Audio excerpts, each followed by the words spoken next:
Today we will discuss about distal shoe space maintainer, also known as intra-alveolar appliance.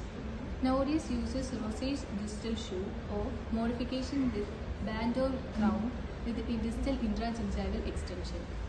It acts as a guideline for the erection of permanent parts of distal shoe space maintainer. It consists of a band or a stainless steel crown that covers the abutment to a horizontal bar and a vertical bar, also known as intra-alveolar extension. The guide plane must extend so that it contacts the mesial marginal ridge 1 mm above or at the level of alveolar process of permanent first molar.